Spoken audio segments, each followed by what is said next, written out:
falenderojmë Allahun subhanahu wa taala, atë e falenderojmë për ti falje dhe ndihmë kërkojmë, e falenderojmë krijuesin ton bujar, që ne mundson që të takohemi në këto mezhlise, që ta përmendim emrin e tij dhe ta madhërojmë atë subhanahu wa taala. Paqja dhe mëshira Allahu xhalla wala të gjitha qofshin për zotëriun ton Muhammedin sallallahu alaihi wasallam. Lagni gjuhët e juaja vllazë me salate dhe selame sa herë që të përmendet emri Muhammedi sallallahu alaihi wasallam. Vazhdojmë me lejen e Allahut te bareke ve teala në serialin e ligjëratave të fiqhun nefsit, rrugëtimit dhe të njohjes të vetes. Folëm për kapitullin e aklit, pra logjikës apo mençurisë dhe mendjebrejtësisë. Pastaj për një prej kapitujve më të rëndësishëm që është el qalb, zemra dhe pastrimi i saj. Pastaj hoxha Sheikh Yahya e ka vendosur një kapitull që është ajka e këtij libri fiqhun nefs që quhet ma'rifatun nefs, njohja e nefsit. Pra pothuajse ky kapitull është i ngjajshëm me vetë librin që quhet fiqhun nefs, njohja e vërtet apo rrugëtimi dhe njohjes të nefsit. Thot hoxha, ma'rifatun nefsi huwa ahammu shay, wa kam min an-nasi la yakhfa alayhim juz'iyat min al-akhbar al-alamiyya wa la ya'rifuna shay'an 'an an-nafs alladhi bayna janbayhim. Shehu këtë kapitull e ka nisë me një fjalë madhështore që thot vet ai në ligjëratat dhe mësimet e tij. Me të vërtetë për çështje më të rëndësishme në jetë, kapitali më i madh i çdo njeri për ne ju vllazën është nefsi, vetja që e kemi brenda gjokseve tona. Sa për njerëzve i njohin detajet e lajmeve të botës, analizat politike, gjithçka që është duke ndodhur në botë, mirë po nuk e njeh nefsin dhe veten e tij që e ka brenda në gjoks. E që e vetmi ajo është që do ta shpëton dhe do ta ndihmon para Allahut te bareke ve teala. A nuk tha Allahu xhalla wala në ato ajete që janë recituar vazhdimisht në këto ligjërata, yawma la yanfa'u malun wala banun illa man ata Allah biqalbin salim. Ditën kur nuk bën dobi as malli dhe as fëmia, vetëm se kush do t'i shkon Allahu xhalla wala me zemër të shëndosh. Pra e gjitha ju vëllezërit e mi është, a do të na jepet libri në të djathtën ton? A do të na rëndon peshoja para Allahut? A do të na thot Allahu xhalla wala po me lagjet filani merreni dhe dërgojeni për në xhennetet e Allahut? A do ta kalojmë urën e siratit dhe a do të na thot udkhuluha bisalamin aminin, hyni me paqe në xhennetet e Allahut te bareke ve teala. O ju vëllezërit e mi, kjo dunja në realitet është toka pjellore që ne punojmë atë për një ditë që do dalin para madhërisë së Allahut azza wa jall. Andaj në realitet këto ligjërat o vllazën, këto mësime i drejtohen një njeriu që vërtet ka bindje se një ditë do të del para këtij Zoti. Dhe dije që ai Allah te bareke ve teala do ta pyet për çdo detaj të jetës së tij. Faman ya'mal mithqala dharratin khayran yarah, kush e punon një vepër të mirë sa grinca, atë do ta gjen. Sa do e vogël vallahu im, vallahi. Mos e neglizho, mos e nënvlerëso këtë takim të sonshëm, se nëse është punë e hajrit me një jetë të mirë, patjetër do ta gjesh një ditë para Zotit xhalla wala. O men ya'mal mithqala dharratin sharran yarah, e kush e punon një vepër të keqe, qoftë sado e vogël qoftë ajo, edhe atë do ta gjen para Allahu subhanahu wa taala. Andaj ju vëllezërit e mi, këto biseda për ma'rifën, për njohjen e nefsit, jenë për biseda më madhore. Bëhet fjalë se si të shpëtojmë para madhërisë së Zotit subhane, si të shpëtojmë qafat tona ditën kur do dalim para madhërisë së Allahu xhalla wala. Para se të him në temë me lejen e Allahu xhalla wala, fjalë dhe mësime që na i kanë treguar dietarët e hershëm, sahabët e pejgamberit sallallahu alajhi wasallam, para sa ajete dhe hadithe që flasin për këtë temë, o ju vëllezër, dijeni se njohja e nefsit në realitet është diçka që shijohet. Andaj një njeri që ka dalë para jush të fletësonte për njohjen e nefsit, vallahi çka dim ne për ata. Kur e kemi shiju në realitet ëmbëlsinë e adhurimeve, ëmbëlsinë e afërsisë me Allahun te bareke ve teala, që unë të flas nga jeta dhe përvoja ime. Por fati ynë i madh që jem këto fjalë të ulemave, të dietarëve, ti paraqesin para njëri tjetrit, ndoshta Allahu xhalla wala na kaplon me rahmetin dhe mëshirën e tij. O ju vëllezërit e mi, nuk njihet një nefsi vetëm se me mujahede, me luftë, me mund dhe me përpjekje. Andaj Sahl ibn Abdullah Tusturi thot, fjalë të cilën e ka përcjell hoxha Sheikh Yahya, thot ma'rifatu an-nafsi akhfa min ma'rifati al-adu. Dhe këtu fillon esenca e ligjëratës. Thot Sahl ibn Abdullah Tusturi rahmetullahi alayh, njohja e nefsit është më e fshehtë dhe më e pamundshme për ta njohur atë se sa njohja e pozicioneve të armikut. O ju vëllazër, në esencë kur përballemi me armikun, kushdo qoftë ai fshehet. Ai nuk e tregon pozicionin e tij. Derisa ta sheh forcën e madhe tonën, ai dorëzohet në një moment. E tillë vallahi është edhe nefsi. Bile është më i fshehtë. Nuk mund t'i kuptojnë pozicionet e tij dhe hyrjet dhe citjet e shejtanit dhe iblisit për ta shkatruar këtë nefs që të mos shpëton tek Allahu te bareke ve teala, e që ne tham se esenca këtyre bisedave o vëllazën si të shpëtojmë tek Zoti i Madh te bareke ve teala. Pra është më e fshehtë se sa mund të fshehet armiku me të cilin përballemi ju, armiku i dukshëm që është, flasim për armikun në luftë. Andaj si e tillë, pasi që nefsi i ka pozicione shumë të fshehta. Pra nuk mundet që njeriu të dije cytjet edhe të hyra dhe të dalurat e shejtanit për ta shkatruar nefsin që është brenda trupit të njeriu, duhet patjetër që të tregohet një forcë. E forca në realitet o ju vllazën mbi të gjitha vjen prej Allahut Azza wa Jall. Andaj në namaz themi iyyaka na'budu, ne o Allah vetëm ty të adhurojmë. Mirë, pasi që adhurimi nuk realizohet vetëm se me ndihmën e Allahut, vjen më njëherë pas asaj wa iyyaka nasta'in, dhe vetëm prej teje ndihmë kërkojmë. Andaj është forca e cila mirret prej ndihmës të Allahut te bareke ve teala në njohjen e këtij nefsi që gjenden brenda gjoksave tona. Allahu te bareke ve teala thot alladhina jahadu fina lanahdiyannahum subulana. Ata të cilët luftojnë, përpiqen dhe mundohen për të arritur tek ne patjetër do t'i udhëzojmë drejt rrugës tonë. Pra e gjitha o vëllahu im është lufta dhe përpjekja dhe mundimi për ta mposh nefsin dhe për ta njohur atë siç duhet në rrugëtimin ton drejt Allahut xhallahu ala. Thot Imam Ghazaliu, Allah e mëshiroj radiallahu ta'ala anhu, thot dhe njohja e nefsit nuk mund të arrihet me një natë apo me një ditë, e as me një muaj, me një vit. Unë e them o ju vëllezër, nuk mund të arrihet njohja e nefsit që e kemi brenda gjoksave tona me një fakultet apo magjistraturë dhe doktoraturë, por në realitet ai është projekti më i madh i jetës së çdo njerit prej nesh. Andaj, pasi çështja që ka e këtill, ka nevojë për luftë dhe përpjekje. Thot Sufjan al-Thauriu, jahadtu nafsi ala al-ikhlas 20 sene. Apo ala islah an-nafs, e kam luftu veten dhe nefsin tim për 20 vite. Për ikhlas dhe sinqeritet, pastaj më kënaq 20 vite të tjera. Dhe në realitet fjalë të ngjashme si kjo edhe i kemi përmend në ligjëratat që kanë kaluar. Atëherë ju vëllezër, temi këtu vjen një pyetje shumë e rëndësishme, të cilën në realitet e ka përmend hoxha jon Sheikh Yahya, pastaj ti përmendim fjalët e të parëve ton radiallahu ta'ala anhum që ai hoxha i ka tubu në librin Fiqhun Nafs. Ajo është kejfe yati apo kejfe nasil ila ma'rifati an-nafs, si të arrim deri tek njohja e nefsit që e kemi brenda gjoksave tona. Thot hoxha bi ma'rifati thalathati umur, duke i njoh 3 sende apo 3 çështje të rëndësishme.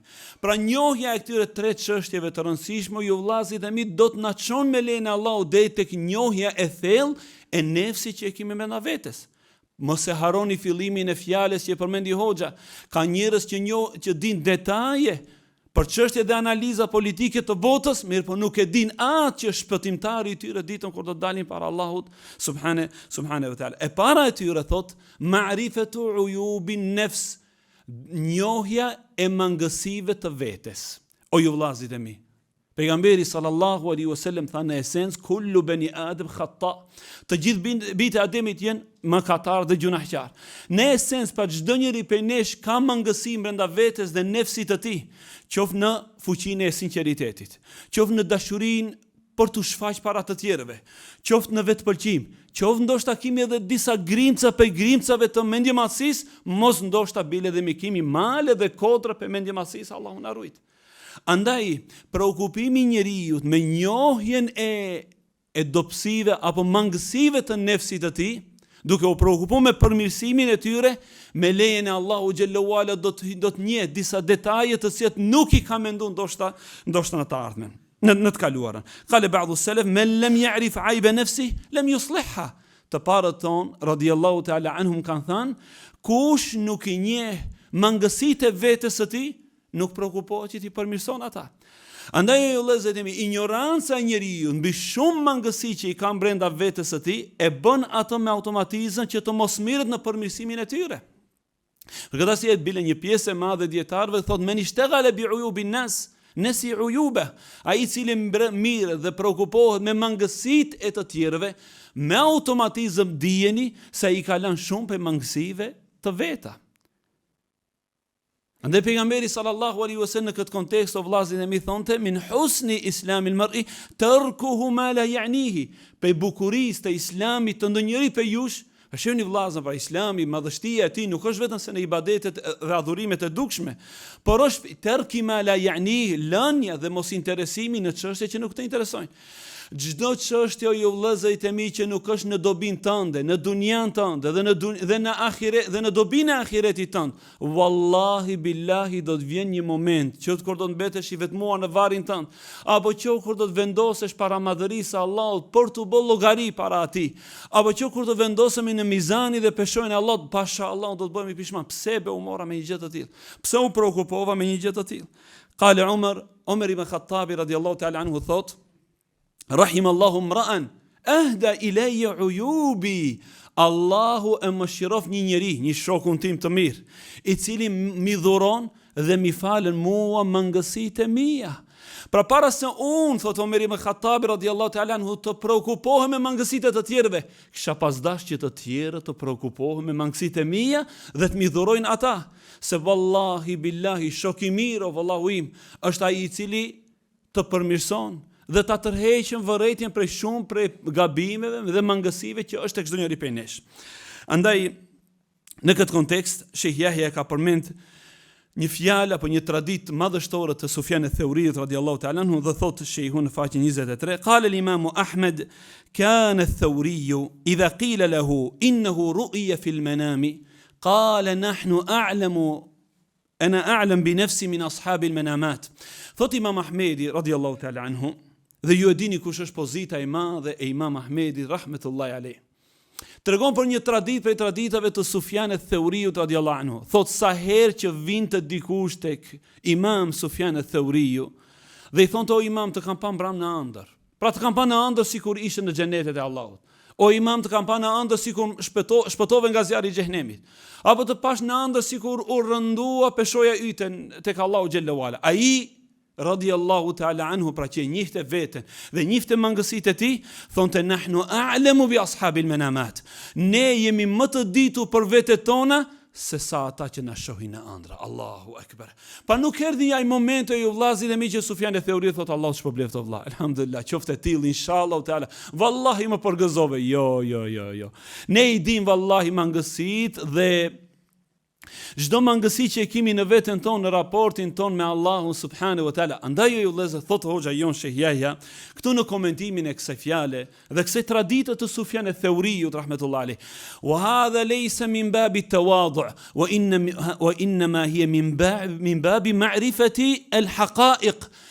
Kjo fjales Imam Sufjan ath-Thauriut radiallahu ta'ala anhu, unë e njoh veten time më mirë se sa më njohin ata që më kanë pa në ëndër, nuk vjen nga modestia, por vjen nga njohja e vërtet e nefsit të tyre. Pra unë jemi till vallahi.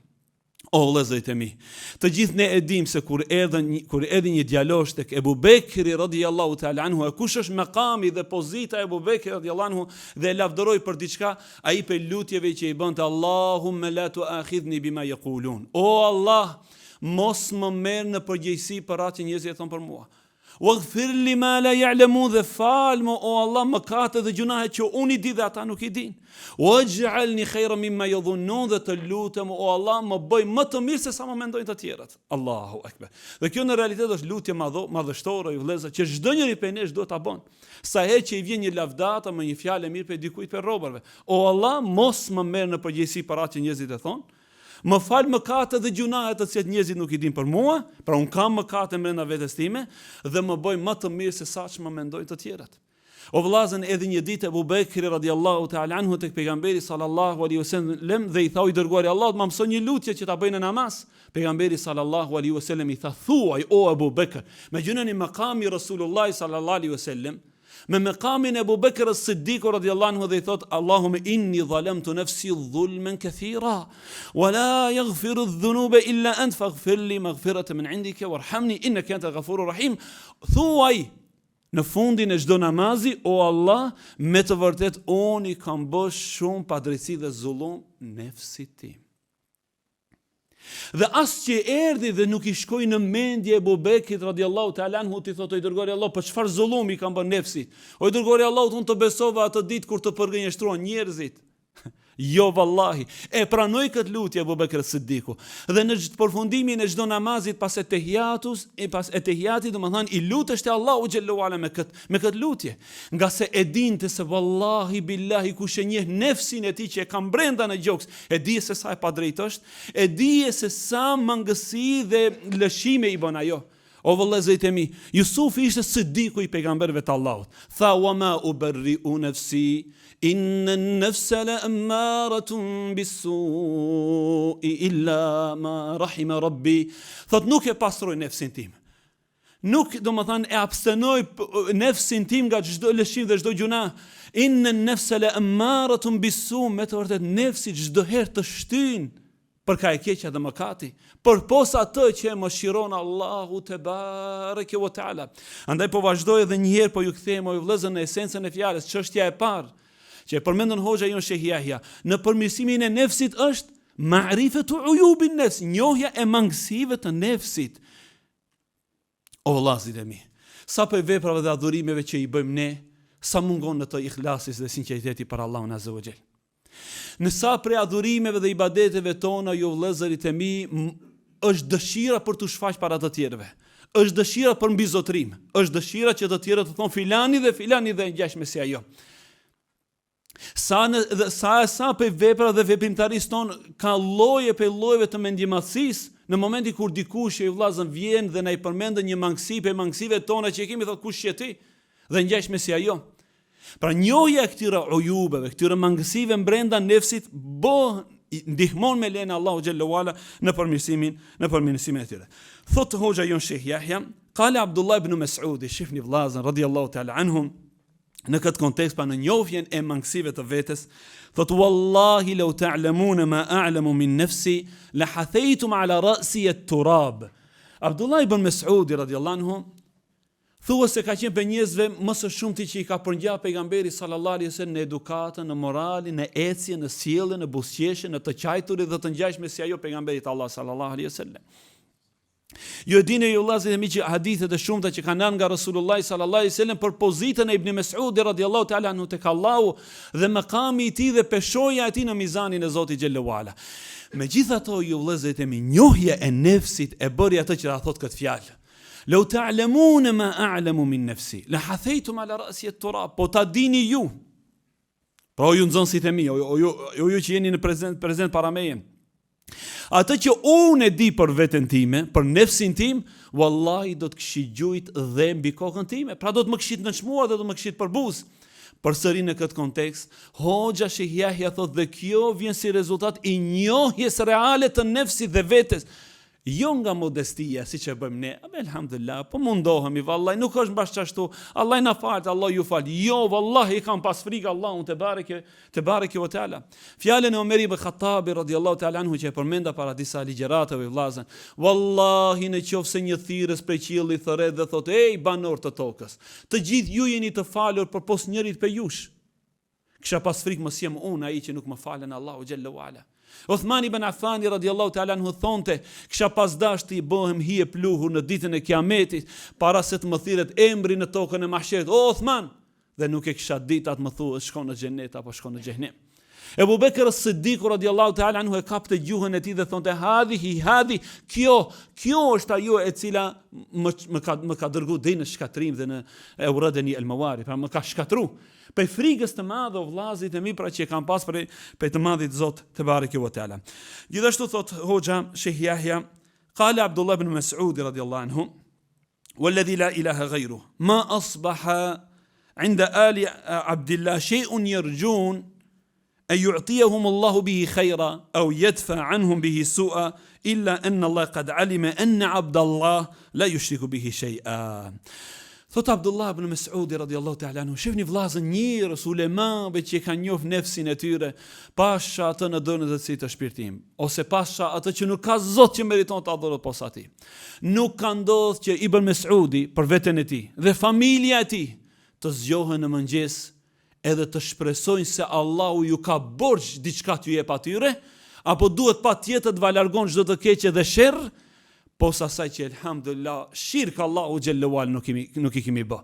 Pra o ju vëllazë dhe misi kur thot ora Rob nuk kemi bë diçka që ne shpresojmë që Allahu do të na i pagon. Çdo mirësive dhe dhuratash për Allahut azza wa xal. E as që ne kemi bë një punë që shpresojmë që patjetër Allahu do të na largon çdo të keqe. Ashtu siç ndodhen tek shumica e njerëzve ju vëllazën që kur ju vjen një bela dhe një sprovë jetës, thot ku më gjet Zoti mua? Pse duhet të më ndodhen mua? Dikush për të parëve thonë të vallaj që të më qahe lëkura me sharr, është më e dashur për mua se për një caktim dhe për një kader të Allahu, thëmë lejtehu ma hasal, ahi si kur ma mirë më s'kishte ndodhë. Jo be kaderi Allahu gjithçka është hajër. Pra ju vëllezër, por ajo që e mban njeriu në ditët e rënda dhe të vështira, në ditët e sprova dhe të kaderit dhe musibete dhe belajeve të Zotit xhallahu ala që vijnë, pra për kaderit atij, është pikërisht njohja e thellë e nefsit. O ju vëllazën, ja ku ishte dhe Yunusi alayhi salatu wasalam, dhe me këtë do ta përfundojmë pjesën e parë të këtij fjalimi, i cili kur mbeti në errësirën e natës, në errësirën e barkut të balenës, në errësirën e thellësisë të detit, aman besi nuk i tha Zoti xhallahu ala, ja Rabbi, po unë jam një pejgamber për pejgamberëve të tu, po unë kam bë davete, kam thirrë në fen tënde. Ai tha la ilaha illa anta subhanak inni kuntu min adh-dhalimin. S'ka kush që meriton të adhurohet pos teje o Allah, me të vërtet i lartësuar qofsh, unë i kam bë pa drejtësi vetes time. Prap vjen pyetja o vëllezër, për çfarë padrejtësi pas ka bë Yunusi alayhi salatu wasallam vetes së tij? Pikërisht ajo vëllezërit e mi buron kjo fjalë nga njohja e vërtetë e asaj që është brenda gjokseve tona. Pasha madhërinë e Allahut. Kush në realitet e njeh nefsin e tij në këtë formë, nuk i mbetën kohë të preokupohet me të tjerët. Andaj si do t'i lexojmë inshallah teala disa prej fjalëve të parëve ton radhiyallahu ta'ala anhum, siç është Ibrahim ibn Ethemi radhiyallahu ta'ala anhu thonte, men arafa nafsa ishtaghala bi nafsi, kush e njeh veten e tij preokupohet me veten e tij, o men arafa rabbahu ishtaghala bi rabbih an ghayri, dhe kush e njeh Zotin e tij preokupohet me Zotin e tij nga të tjerët. Në rënd më thanë preokupohet vetëm me krijuesin e tij. Edhe një herë kush e njeh veten e tij, thanë thjesht nuk ka kohë të mbiret me të tjerët. Dhe kush e njeh Allahun dhe madhërinë e tij, s'ka kohë që të mbiret me dikën tjetër posa Allahut të madh te bareke o teala. Andaj hoxha jo në këtë kontekst thonte, o vëllazën, ju këshilloj vazhdimisht me përmendjen e shumtë të Allahut. Nga si Ibn Qayyim el-Jauzi radhiyallahu ta'ala anhu kur flitte për dobitë e dhikrit dhe përmendjes së Allahut xhallahu ala, prej të parave të tjerë thonte, po të mos ketë prej dobive të dhikrit, po se ajo nuk të jep shans që të mirësh me përmendjen e dikujt tjetër posa Allah, vallahi mi hajri madh është. Përmendja e Zotit xhallahu ala. Gjithashtu thot Auni ibn Abdullah, ma ahsibu ahadan tafarraga li aibi an-nas illa min ghaflatin ghafalaha an nafsihi. Thot nuk mendoj ndryshe, vetëm se dijeni, kush preokupohet me të metat e tjerëve, natyrshëm i ka haru të metat e tij. Nga se, kthehemi në matematikën e parë, kush e njeh siç duhet nefsin e tij, zullumi dhe padrejtësinë dhe prinjen për të keqe dhe për mëkat dhe gjuna që e kanë nefsin brenda vetes së saj, wallahi nuk ka kohë që të mbiret me dikën tjetër pos me veten e tij. Thot Ibn Hibbani radhiyallahu anhu në faqen 24, thot hoxha jon Sheikh Yahya, men ishtaghala bi uyubi an-nas an uyubi nafsi amiya qalbuhu wa ta'iba badanu wa ta'adhara alayhi tarku uyubi nafsi.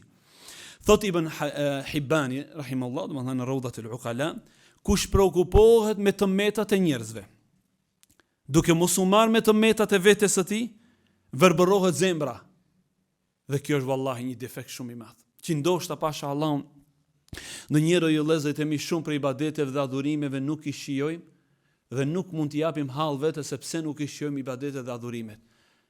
Nuk e di që bëj një mëkat të veçantë, e ruaj shikimin, mundohem që me veshjet e mia mos dëgjoj diçka pas fjalës së Zotit xhallahu ala, nuk dëgjoj muzikë e ngjashme si ajo. Pse nuk i shijojmë ibadetet dhe adhurimet, ndoshta se miremi me të tjerët. Prekupohemi me robërit e Allahut, e ham mishin e vëllahu ton të vdekur dhe të helmuar, ndoshta ndonjëherë që është mishi i ulemave dhe hoxhallarëve.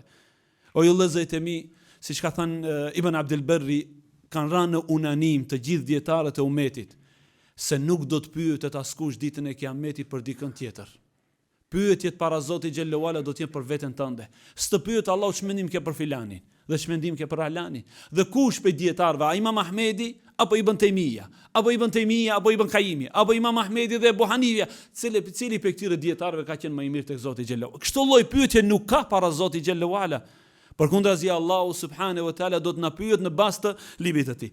Pra thot, ata kush preokupohet me mangësitë të tjerëve, natyrshëm i harron duke i harruar mangësitë e tij, amje qalbuhu, verbërohet zemra. A ne përmendën ligjëratën që kaloi që kapitali më i madh i çdo njeri pe nesh ditën kur do dalin para Allahut është zemra.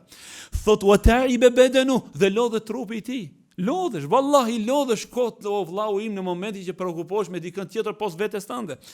Thot wa ta'adhara alayhi tarku uyubi, dhe si e till bëhet e pamundshme që ai të mirë dhe të preokupohet me veten e tij. Andaj më tregoni ju vëllezërit e mi që një ditë prej ditëve është ul pejgamberi sallallahu alaihi wasallam me xhliset e sahabëve dhe është marrë me Ebu Xehli. Bile është marrë edhe me miqën e tij Ebu Lehebin. Dhe të ngjajshëm pe pabesimtarëve që ishin në mesin e banorëve të Mekës.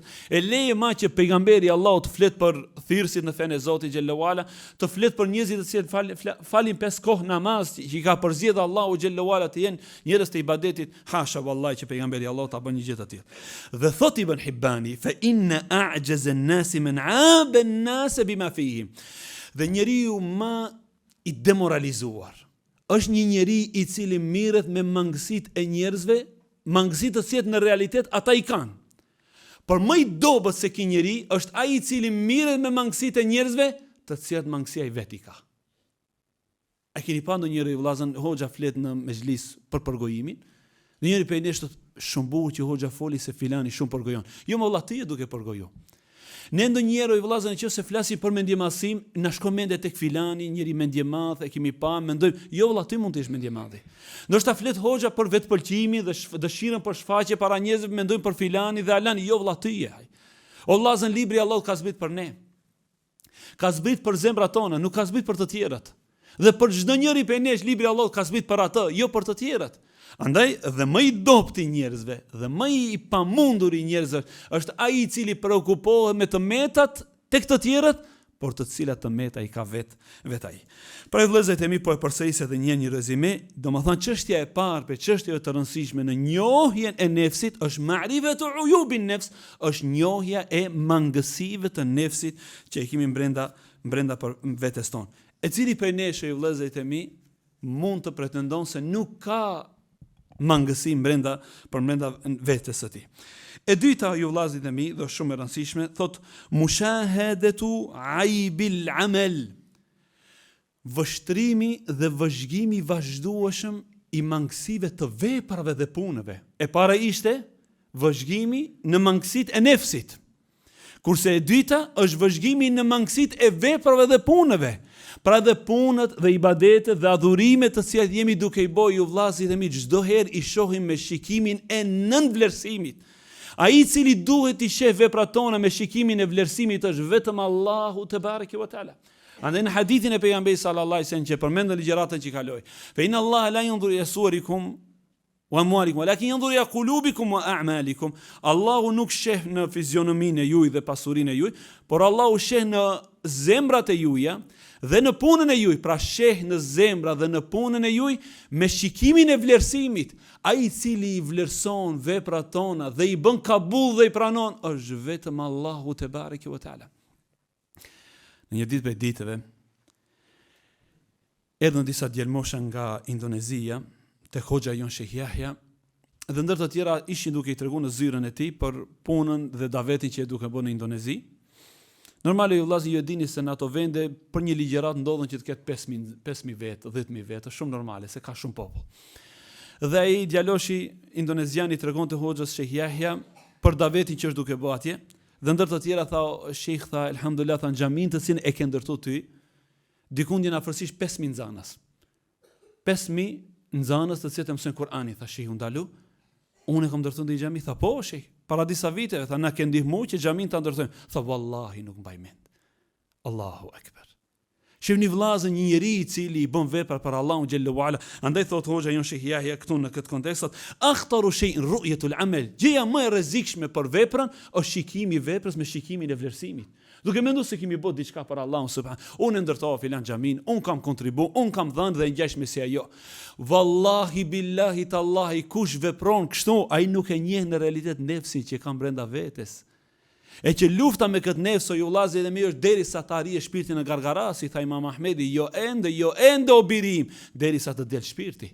T'ja japim me manetin Allahu xhallahu ala dhe ta marrim fletën e përgëzimin nga Zoti I Madh subhanahu wa taala, apo në ditën e mahsherit të madh thot filan I biri filanit shko për në xhennetet e Rahmanit, aty do thomi ha umqra'u kitabi inni dhanantu anni mulaqin hisabi. E njerëz, esni ve aman be lexojeni librin tim, se unë e dinja se sot do t'jap llogari para Allah. Kur ta marrim atë libër o ju vëllezërit e mi dhe ta lexojmë para madhërisë së Krijuesit subhanahu wa taala, dhe na falet dhe na mëshiron Allahu xhallahu ala, atëherë mundet që të dalin para banorëve të xhennetit, e t'ju themi atyre un kam bë, e kam bëjt kaq ligjërata, e kam bë kaq libra, e kam përkthy kaq të tjera, e kam investuar për përkthimin e librave dhe ngjashme si ajo. Kurse njëri I cili një Allahun dhe madhërinë e tij subhanahu wa taala, asnjëherë nuk I sheh veprat e tij me shikimin e vlerësimit. Dhe në realitet o ju vëllezërit e mi po ju tregoj vllau juaj diçka që ka ndodhur në fillimin e shpalljes pejgamberike dhe në fundin e shpalljes pejgamberike. Në fillimin e shpalljes Allahu te bareke ve teala I tha pejgamberit sallallahu alaihi wasallam ndër të tjera, wala tamnun tastakthir. O Muhammed, mos bë diçka për të duk shumë. Pra mos e bë diçka që ti të krenohesh me të para të tjerëve. Këtë prej maneteve të para që ja tha Allah, ja il mudaththir, qum fa anzir, wa rabbaka fakabbir, wa thiyabaka fatahhir, wa rujza fahjur, wa la tamnun tastakthir. Dhe asnjëherë mos bë diçka për të shfaq para të tjerëve, për të treguar se ka bërë diçka. Kjo është shumë parimore për ty si pejgamberi I Zotit. Deri në momentin e fundit nuk e harroi këtë parim pejgamberi Allahu sallallahu alaihi wasallam. Andaj ndodhet që edhe në Medinë, pas atij xhihadit të madh, pas atij hijreti, pas asaj përpjekje të madhe në Mekë, ju thonte sahabëve, asnjëri prej jush nuk do të hyjë në xhenet me punët e tij. I thanë as ty ja Rasulullah, tha vallahi asun vetëm nëse Allah na ka plot me rahmetin e tij subhanahu taala. Kishte fillimi pejgamberi Allahu. Shihni në fund kur I erdhi surja Idha Jaa Nasrullah al-Fath, që është surja e fundit e Kur'anit, Allahu te bareke ve teala e urdhëroi pejgamberin sallallahu alaihi wasallam me teube dhe istighfar.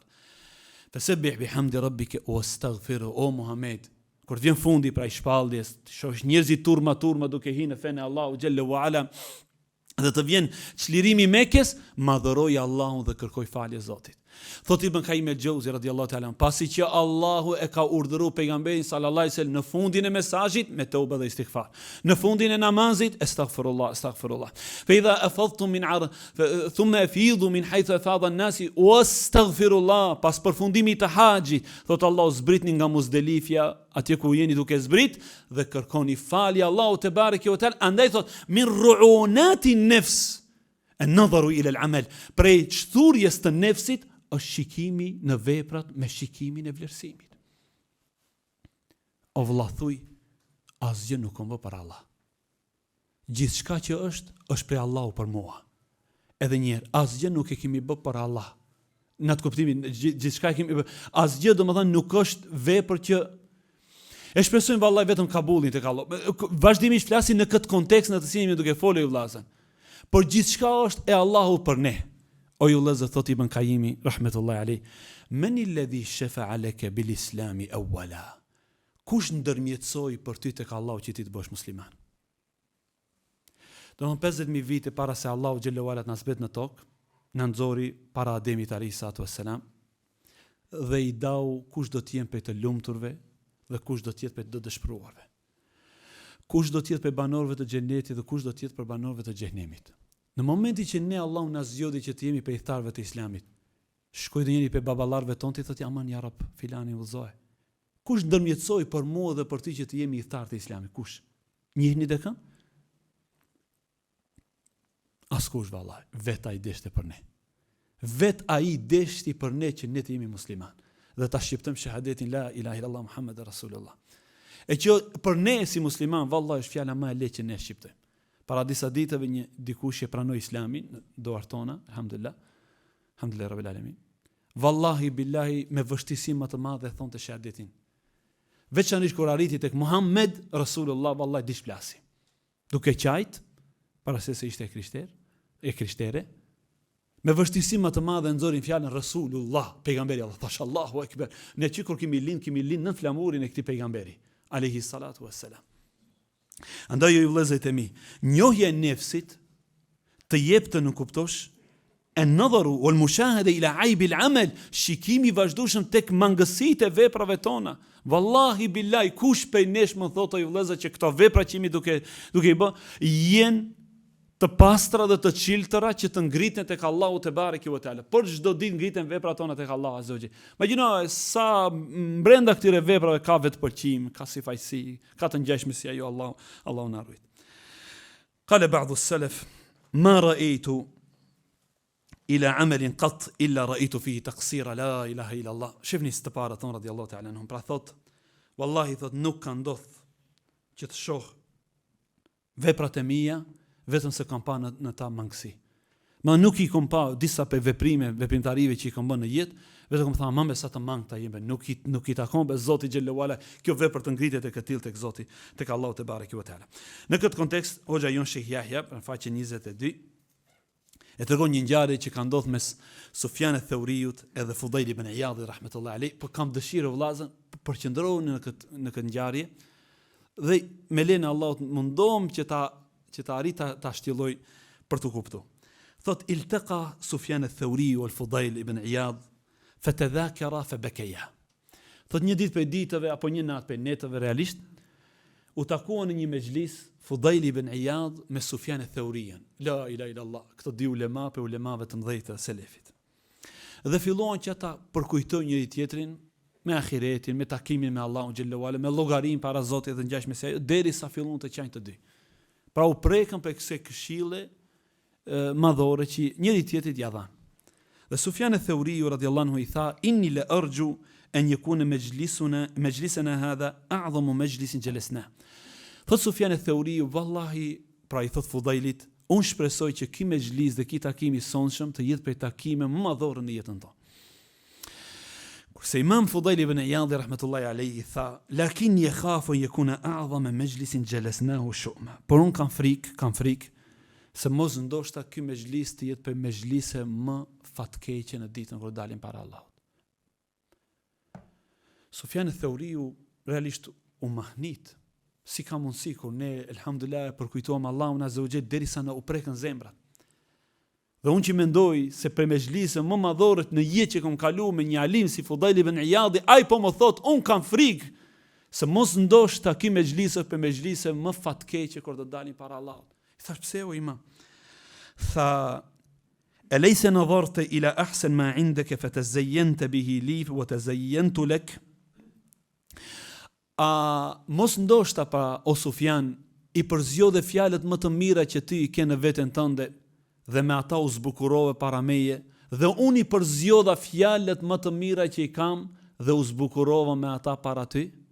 Fa abbattani wa abbattuk, pra unë u zbukurova para ty dhe ti u zbukurove para mua. Filloi të qan Sufjan ath-Thauriu hatta ala nahibuhu, derisa u ngrit zani i tij duke qajt dhe tha ahyejteni ahyaka Allah, më gjallërove të gjallëroftë Allahu. Pra më dha një mësim që vallahi nuk më kishte shkuar në mendje asnjëherë. Që do thotë ju vëllezër, shihni pasha Allahun, më thënë mençuria dhe njohja e thellë ulemave si Fudail ibn Iyad rahmetullahi alayhi në këtë rast, që nuk u mashtru në realitet me fjalën e Sufjan ath-Thauriut që të thonte po vallahi alhamdulillah, vallahi kemi kaluar sonte një mexhlis shumë të hajrit, që besoj që do të rëndon shumë në peshojën e Allah ku e din ti. Kush të ka thënë? Kush të dha garancë? Jo, shpreso tek Allahu te bareke ve teala, për në anën tjetër o vallahu im, vazhdimisht do të shohim tek veprat tona me shikimin e nënvlerësimit, me shpresë që Allahu te bareke ve teala që të na bëj kabul.